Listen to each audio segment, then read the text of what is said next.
So when it comes to improving Destiny 2, it's actually much harder to explain to somebody how to get good than it might seem, because it goes down to the root of the game design itself. It goes down to the root of what Destiny 2 is, what kind of experiences it can offer, and what in essence it is as a game in terms of ethos and design and whatnot. One thing that the Crucible community has been railing against for a very long time is the idea that it's not nearly as fleshed out as its PvE counterpart. The PvP, there isn't really a linear path to chart how you're going from 0 to Trials 1v3 hero. That's sort of one of the reasons why I wanted to start Crucible Clinic in the first place, is how do you even start to begin to get good in this game when there's no roadmap, there's no guideline? To give you an example, and this is just one example of many, but I'm going to use this example because it's been relevant to me in my off time. I've been getting very, very involved with Rocket League in my spare time. I've been aggressively trying to figure out how to musty flick, and it's not going well. But I want to show you something. This is the Rocket League competitive rank system, or competitive ranks generally. On the left, you have bronze, and it starts at bronze 1, 2, and 3. That's signified from the bottom left, the middle, and then the top left, respectively. And you go from bronze, silver, gold, platinum, diamond, champion, grand champ, and then Supersonic League, or SSL.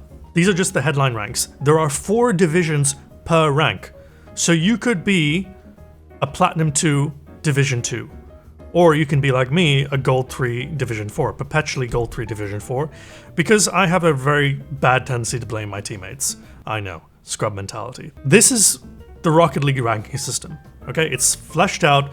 There's a lot of different permutations on how you can move up and down. Basically, it's a win-loss system, and because it's so thorough and because there's so many sub-ranks with the divisions, it's actually a pretty good indicator of somebody's skill level. And you see on Rocket League YouTube the kind of content like gold 3s versus plat 1s, and if you don't have any context on what that means, it's like, okay, 2 ranks are very, very similar to each other. What's, like, how do they face off? What's the difference? That sort of thing. We don't have this in Destiny. We do not have a ranked ladder system. We have no way of knowing how good we are in Destiny 2. We have the glory system, which is basically just the Valor and Infamy systems with added steps. It is not an indicator of your skill. It is not an indicator of how much time you put into the game or anything like that. It is just a measure of how many times you've won. I don't like the fact that I can get 300 points for a win just off the rip and then get absolutely none, like very little for a loss. That's not competitive. That's not... There's no penalty for losing. Hey, Editor Nomad here, real quick. What I just said just now live was not completely correct. Past 2100, the loss penalties become much more severe and much more impactful on your ability to maintain a certain rank. I was corrected live at the time, but I wasn't clearly looking at the chat. That being said, this does not really detract from the overall point that I'm trying to make, and it doesn't change my opinion on competitive or survival, as it's known now. Anyways, back to the video. It's not a particularly good measure of skill. Yes, if you hit 5500, it is definitely an achievement, and I'm not diminishing that from you at all. But it is not the same as a ranked ladder system. It is not at all similar in any respect. So, what do we have here? This is the director on the most popular this week. We have Control, we have Iron Banner, we have Trials of Osiris, we have Elimination, we have Rumble, we have Survival, we have Mayhem. If you're a new player, or if you're a player you want to get good at this game, where do you start here? What do you do? A lot of people just say, well, just play the game. The best way to play the game, the best way to get good is to play the game. And that is absolutely true. Play the game to get better. No question there, but what do you play? We all know Trials is the pinnacle of the pinnacle, but how do we get to a point where we're even good enough for Trials? Because there is a serious drop-off in skill and game sense and all the requirements that Trials players need. There's a serious gap between Control and Trials. Where do we go to fill this gap? What do we do? The answer here is not a convenient one, because it is not something that's inherently in our control. We are sort of at the mercy of the game that we have in front of us. And yes, we can make videos on how to improve it, or we can start looking at what we have and making the best of it, okay? So let's talk about these playlists and let's talk about what each one is good for. Control is the default playlist. It is the number one playlist. It's front and center. As soon as you open the Crucible tab, it is what you see. It is the first thing you see. And if you are new to PvP, if you're just trying to get your feet wet, Control is where you want to be. There's a couple of reasons for that. First of all, it's 6v6. It gives you a lot of buffer. It gives you a lot of safe space. It gives you a lot of breathing room to make mistakes. You have a lot of teammates around you who may or may not help you out. It depends. It's completely random. There's also a lot of variables. And there's a lot of different kinds of people that you'd face. It's a good general lounge, I suppose, of Crucible. It's like a waiting area. It's you just meet whoever who's passing through and you have a good time or you don't. And it's just whatever you make of it, really. Don't expect lasting, meaningful improvement in Control, but look at it as a way to get your feet wet. It will teach you the basics of objectives. It will teach you the basics of teamwork to a certain degree. It will teach you the basics of learning how to use radar because you have a lot of targets around you at all times. It will also teach you how to learn the maps better. It will teach you how to play the maps better because you'll be playing a lot of different maps. So it's like the bare bones of what the Crucible experience is. This is what Control can offer you. But do not take Control as any kind of indication that it's going to help you get ready for trials. Because it won't.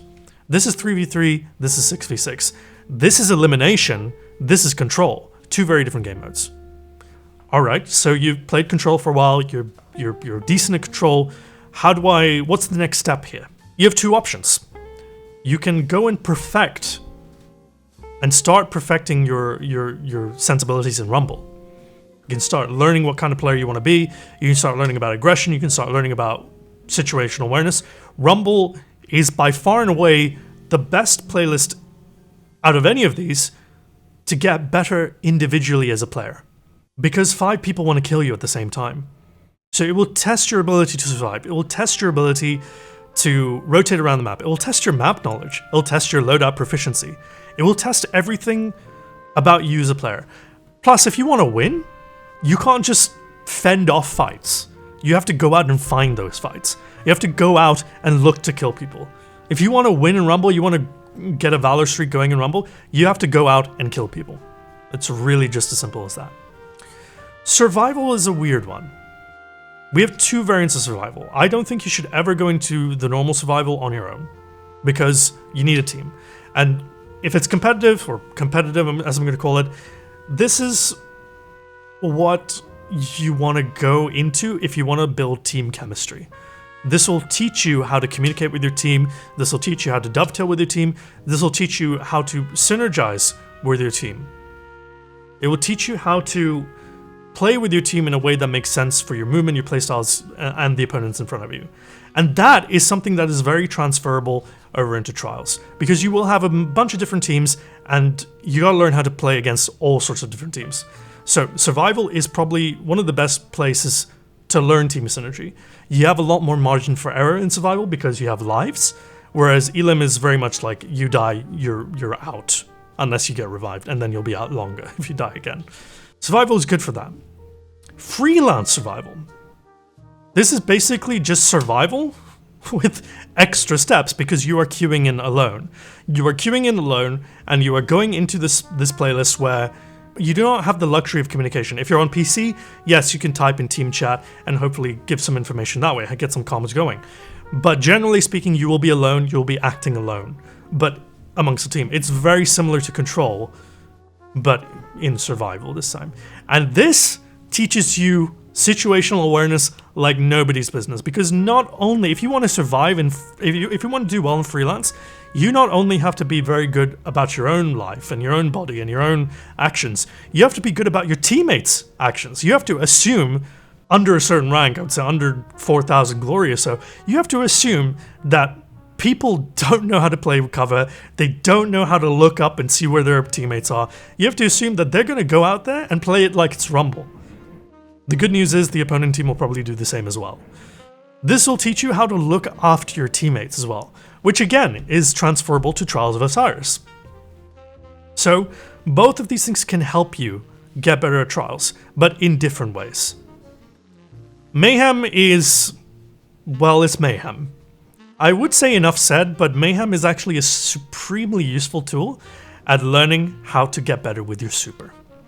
If you are trying to learn Stasis Revenant, for example, but you're not quite sure how to get the cadence of the squall with the silence, this would be a good place to try it.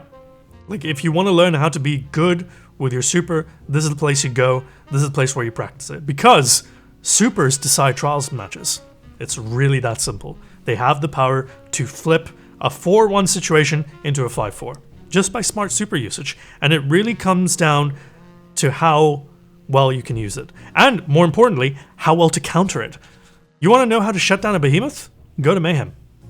You'll learn very quickly. And it could be with your super, or it could be with a 72 RPM sniper rifle, which is objectively the best way, but also the hardest. And then finally we have Elimination, which is Trials of Osiris, but without the loot and the reward structure and all of that. Elimination is where you want to go to get used to the idea of really not throwing away your life.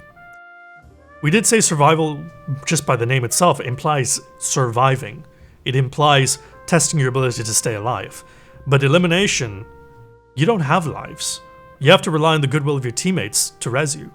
This is probably where I would recommend most teams spend most of their time in, because it is direct training for Trials of Osiris, which is currently Elimination. And then we have Iron Banner, which is just Iron Banner. It's control with extra steps. There's a lot of mercies. It's not particularly fun. If you're in a team, it'll either go by very quickly or it'll take forever. It's not something to take seriously. Iron Banner needs a lot of work. If you want to know my thoughts on that, well, it's basically just Kujay's video, and you've probably seen it. So the long and short of it is, how do you get good? You got to define a few things. First of all, what is the goal of getting good? Is it to get good enough for Trials of Osiris? Because if that is the case, you have to learn a little bit from every single player. Every single one of these players can teach you something different. And through that variety in the education you're giving yourself, you build up your repertoire, your arsenal of tricks as a player. Each game mode here can do something different for you, if you look for it, obviously. Can you learn how to counter a behemoth in Control? Absolutely you can. You just can do it better and quicker here. Can you learn how to play your life in Control? Absolutely you can, but you have 6 teammates. A 3v3 situation is better for that. Can you learn how to aggress people in Control instead of Rumble? Absolutely you can, but it's more noticeable when you do in Rumble. It's more noticeable when you can do it well. In Control, if you aggress people, who's to say somebody else isn't aggressing them? And who's to say when you aggress someone, they're not already distracted by somebody else?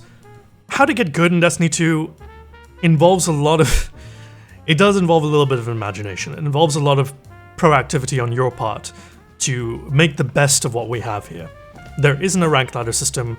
There isn't actually formally a competitive playlist anymore. I've been saying competitive, but at no point does it say competitive, really. They've removed that terminology entirely.